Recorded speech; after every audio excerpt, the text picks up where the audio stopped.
حسن حمدي حسن، والدي دكتور حمدي حسن قيادي جماعة الإخوان المسلمين وعضو مجلس الشعب لمدة 10 سنوات عن جماعة الإخوان المسلمين.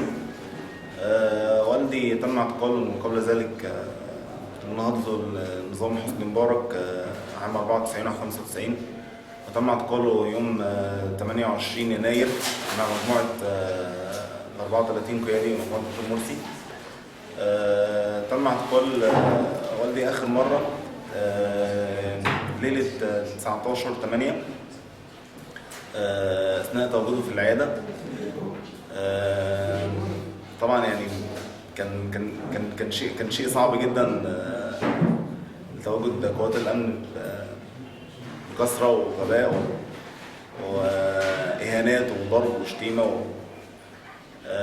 عرفنا بعد ذلك ان هو قعد يوم في المديريه وبعد كده اترحل لسجن برج عرب. والدي واخد 38 تهمه، اخرها تهمه تخابر مع حماس وتهمه وقضيه هروب من سجن نادي النطرون مع الدكتور محمد مرسي. هو يعني ما بين دلوقتي متواجد ما بين سجن برج عرب وسجن العقرب في القاهره.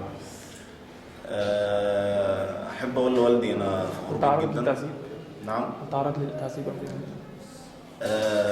هو اثناء دخوله من سجن برج العرب تعرض لحاجه اسمها التشريفه، بس هي المأمور السجن كان واقف ساعتها وهو شاف بابا فوقف الاعتداء. احب اقول لوالدي انا فخور بيك جدا، مهما الناس قالت عليك ان انت ارهابي وقاتل وخائن وعميل، انا فخور بيك جدا. يعني بقول لك اثبت وان شاء الله نصر ربنا سبحانه وتعالى قريب. واحب اقول لاخواننا الثوار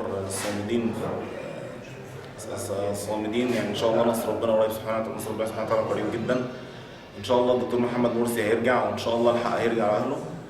واحب اقول لاخواني الاحرار خلف السجون اثبتوا وان شاء الله نصر ربنا سبحانه وتعالى قريب. تحب توجه رسالة لقادة الوكلاء؟ أحب أوجه رسالة للسيسي محمد إبراهيم وكل الانقلابيين، يعني حسبنا الله ونعم الوكيل في كل ظالم وجبار ومتكبر وطاغية. لو أنت فاكر إن مفيش حد أكبر منك فربنا سبحانه وتعالى أكبر من كل ظالم. وإن شاء الله يعني بداية رابعة العدوية اللي أنت فضيته في 12 ساعة وأكتر من 5000 شهيد، إن شاء الله الميدان ده أنت اللي هتتعدم فيه بعد كده. ويعني ربنا سبحانه وتعالى ذكر في القرآن نهاية الظالم وبسم الله الرحمن الرحيم ومن يقتل مؤمنا متعمدا فجزاؤه جهنم خالدا فيها وغضب الله عليه ولعنه وأعد له عذابا عظيما. وأحب أقول لإخواننا الثوار الصامدين يعني كما قال ربنا سبحانه وتعالى في الكتاب العزيز بسم الله الرحمن الرحيم: أم حسبتم أن تدخلوا الجنة ولما يأتيكم مثل الذين خلوا من قبلكم مستهم البأساء والضراء وزلزلوا حتى يقول الرسول والذين آمنوا معه متى نصر الله ألا إن نصر الله قريب. فإن شاء الله يعني نصر ربنا سبحانه وتعالى يأتي لا محالة، نصر ربنا سبحانه وتعالى قريب إن شاء الله.